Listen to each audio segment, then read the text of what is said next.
A14 ಮೊಬೈಲ್ನಲ್ಲಿ photo ಇತ್ತೆಂದು ಪೊಲೀಸರು ಹೇಳಿದ್ದಾರೆ. ಆ ಫೋಟೋವನ್ನು ರಿಟ್ರೀವ್ ಮಾಡಿದಾಗ ಪೊಲೀಸರು ಹೇಳಿದ್ದಾರೆ.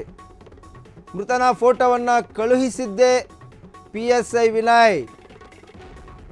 PSI ವಿನಯ್ ಮೊಬೈಲನ್ನು ರಿಟ್ರೀವ್ ಮಾಡಿಲ್ಲ ಯಾಕೆ?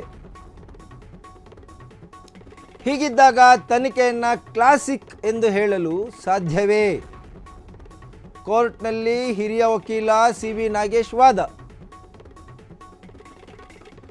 A14 ಮೊಬೈಲ್ನಲ್ಲಿ ಫೋಟೋ ಇತ್ತೆಂದು ಪೊಲೀಸರು ಹೇಳಿದ್ದಾರೆ.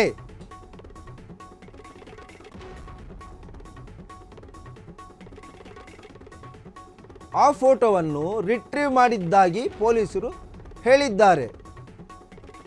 ಮೃತನ ಫೋಟೋವನ್ನು ಕಳುಹಿಸಿದ್ದೇ PSI ವಿನಯ್. PSI ವಿನಯ್ ಮೊಬೈಲನ್ನು ರಿಟ್ರೀವ್ ಮಾಡಿಲ್ಲ ಯಾಕೆ? ಹೀಗಿದ್ದಾಗ ತನಿಖೆಯನ್ನು ಕ್ಲಾಸಿಕ್ ಎಂದು ಹೇಳಲು ಸಾಧ್ಯವೇ? ಕೋರ್ಟ್ನಲ್ಲಿ ಹಿರಿಯ ವಕೀಲ CV ನಾಗೇಶ್ ವಾದ. A14 ಮೊಬೈಲ್ನಲ್ಲಿ ಫೋಟೋ ಇತ್ತೆಂದು ಪೊಲೀಸರು ಹೇಳಿದ್ದಾರೆ. ಆ ಫೋಟೋವನ್ನು ರಿಟ್ರೀವ್ ಮಾಡಿದ್ದಾಗಿ ಪೊಲೀಸರು ಹೇಳಿದ್ದಾರೆ. ಮೃತನ ಫೋಟೋವನ್ನು ಕಳುಹಿಸಿದ್ದೇ PSI ವಿನಯ್.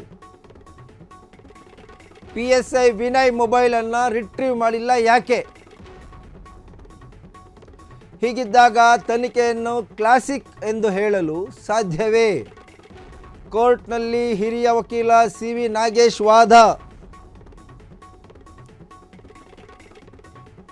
A14 ಮೊಬೈಲ್ನಲ್ಲಿ ಫೋಟೋ ಇತ್ತೆಂದು ಪೊಲೀಸರು ಹೇಳಿದ್ದಾರೆ. ಆ ಫೋಟೋವನ್ನು ರಿಟ್ರೀವ್ ಮಾಡಿದ್ದಾಗಿ ಪೊಲೀಸರು ಹೇಳಿದ್ದಾರೆ. ಮೃತನ ಫೋಟೋವನ್ನು ಕಳುಹಿಸಿದ್ದೇ PSI Vinay. PSI Vinay mobile ಅನ್ನು ರಿಟ್ರೀವ್ ಮಾಡಿಲ್ಲ ಯಾಕೆ? ಹೀಗಿದ್ದಾಗ ತನಿಖೆಯನ್ನು ಕ್ಲಾಸಿಕ್ ಎಂದು ಹೇಳಲು ಸಾಧ್ಯವೇ? ಕೋರ್ಟ್ನಲ್ಲಿ ಹಿರಿಯ ವಕೀಲ CV ನಾಗೇಶ್ ವಾದ.